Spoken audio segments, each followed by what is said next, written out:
The common housefly, though always uninvited, is one of the most frequent of guests at our dining table and in our kitchen.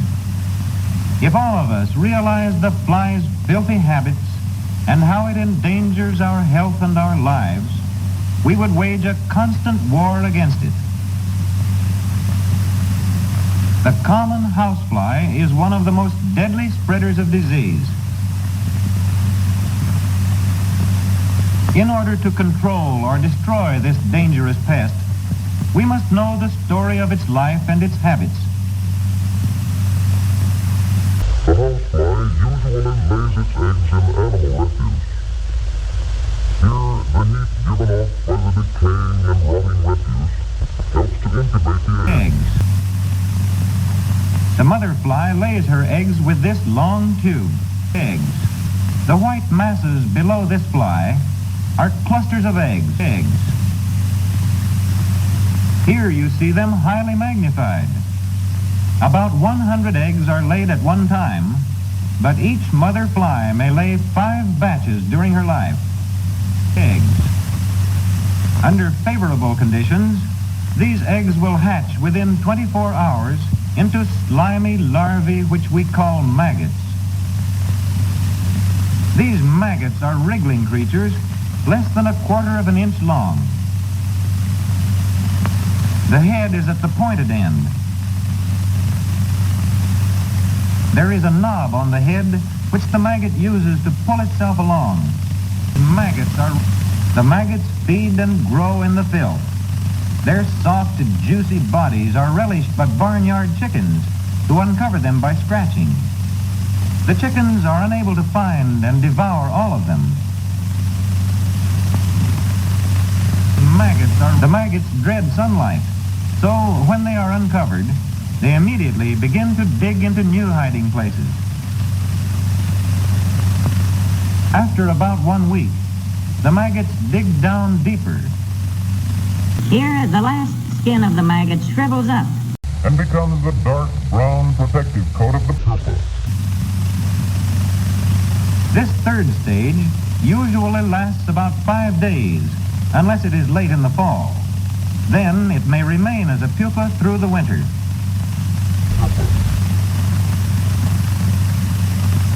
Near the top of this picture, you see a fly breaking out of the pupa case, aided by its expander. This expander is located on the head of the fly.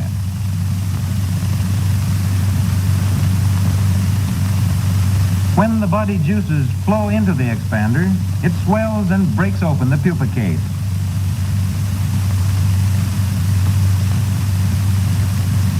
As the fly pushes upward, this expander swells and shrinks a number of times, thus forcing the edges of the pupa case aside.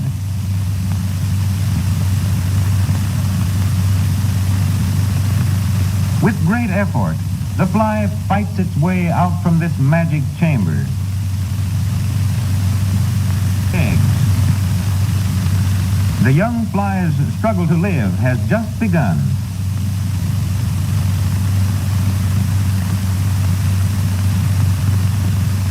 At the bottom of this scene, several flies have just emerged from their pupa cases.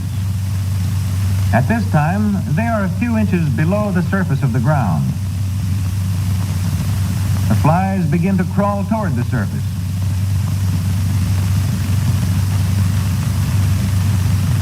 The expander on the front part of the head continues to clear the way. With the aid of its legs, the fly crawls upward toward the open air and freedom.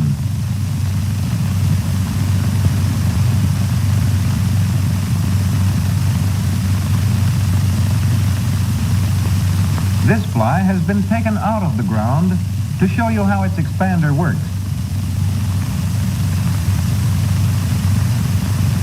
It sometimes happens that the body juices flow into the wings and cause them to expand before the fly reaches the surface.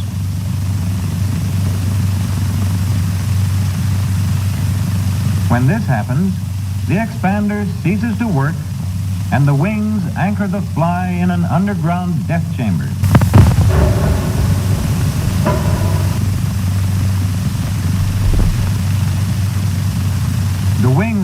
housefly have not expanded. It crawls up and finally reaches the surface.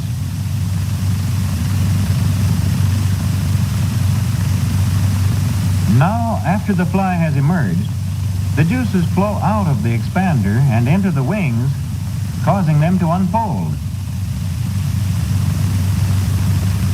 The fly's keen sense of smell guides it to food, often in the kitchen or in the garbage can. Smell. We have seen that the housefly has 4 stages in its life history. It begins with the egg, which is laid in barnyard manure or refuse. Smell.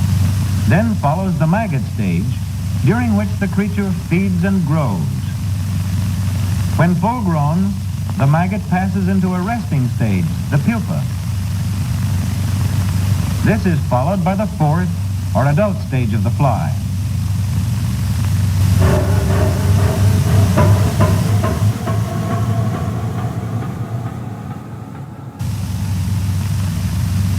The head of the housefly is almost covered by 2 large compound eyes. Each of these consists of hundreds of small eyes. The mouth parts are located below at the end of the long trunk. If the fly is feeding on solid food, it first forces up a liquid from its stomach to dissolve the food. Here is a fly's foot.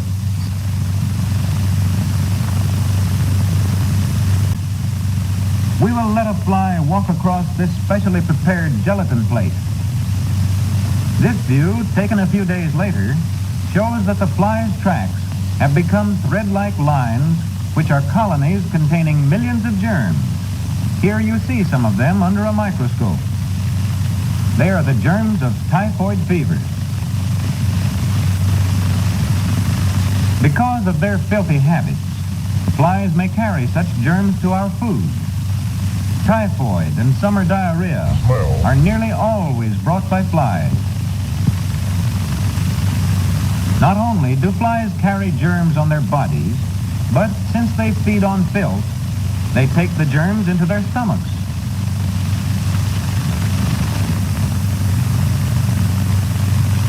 When a fly visits solid food, such as sugar, and brings up the liquid from its stomach to dissolve the sugar, it leaves the familiar fly spots, which may contain millions of germs.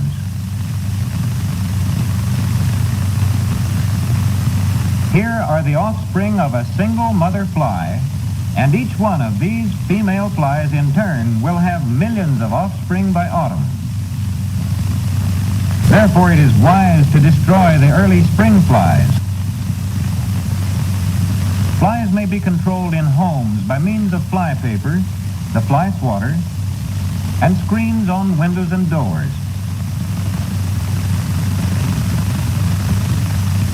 But the best way to meet the fly menace is to eliminate all possible places where the flies may breed.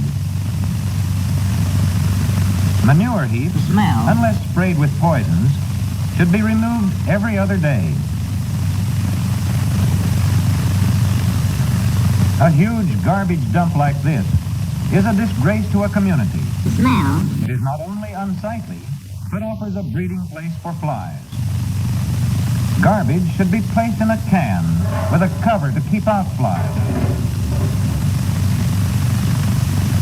The garbage should be collected regularly and in a sanitary way.